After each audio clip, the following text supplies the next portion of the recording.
Boulders taller than the Great Tower of Seville.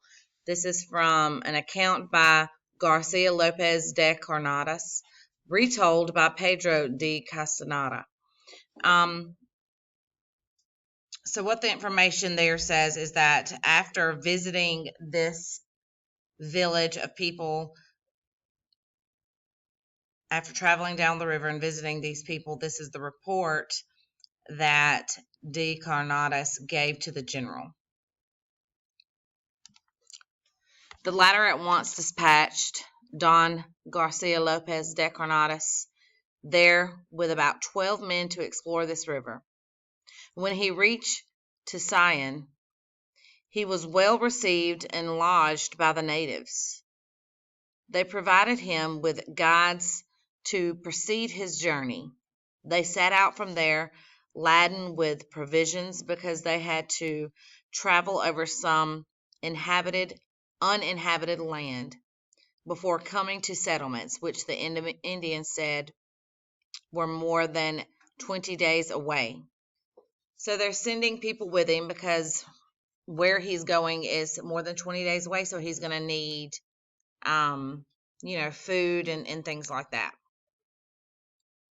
Accordingly, when they had marched for 20 days, they came to gorges of the river, from the edge of which it looked as if the opposite side must have been more than 3 or 4 leagues away by air. This region was high and covered with low and twisted pine trees. It was extremely cold, being open to the north, so that although this was the warm season, no one could live in this canyon because of the cold. So remember, this is a part of the Grand Canyon from the video that we watched. And this is where they're traveling, and deep in these valleys of the Grand Canyon down where the river would be, it can be very cold because the light doesn't touch it very often, throughout the day. The shade's going to stay mostly and keep it cold there.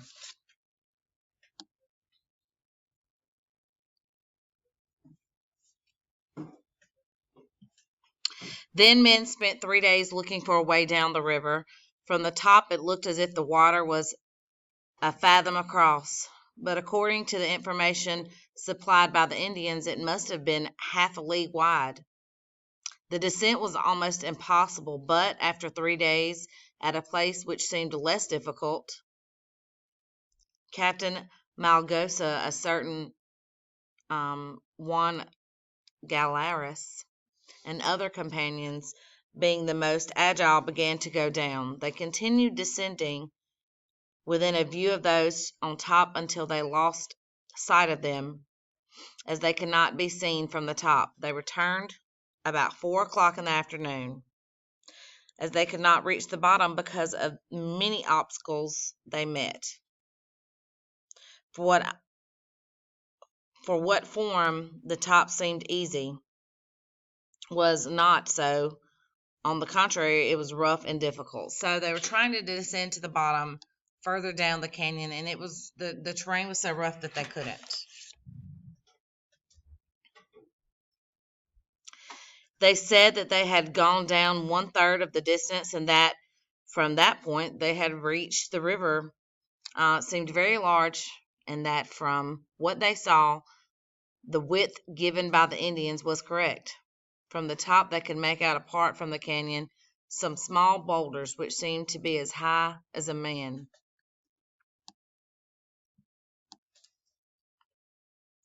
Those who went down and who reached them swore that they were taller than the Great Tower of Seville.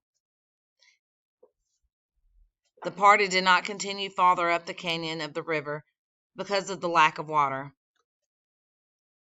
Up until that time, they had gone 1 or 2 leagues inland to search of water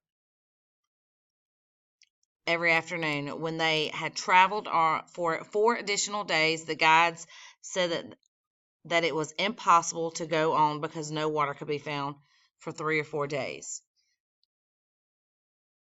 That's when they themselves traveled through the land. They took along women who brought water in gourds. That those trips they buried the gourds of water for the return trip, and they traveled in one day a distance that took 2 days. So, how long can someone go without water? 3 days. Yeah. 3 or 4 days tops. So they knew that it would be a risk, and that's why they had to take these gourds, which would be just like a animal hide sort of bag full of water. Maybe. Look that up. I want you to look up gourds. I want you to look up also to help you with this language. Look up when it says leagues and all these directions that they're giving. If you go back and you look through, also find out about the Tower of Seville. That's something else you could look up just to give you an idea of how big these boulders were.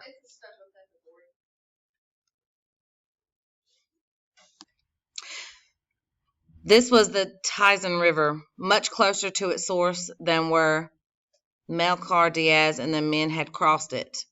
These Indians were of the same type, as it appeared later. From there, Cardenas and the men turned back, as the trip brought no other results. So basically, the story is telling us about these Native Americans who helped De Cardanza and his other men across the canyon as far as they could.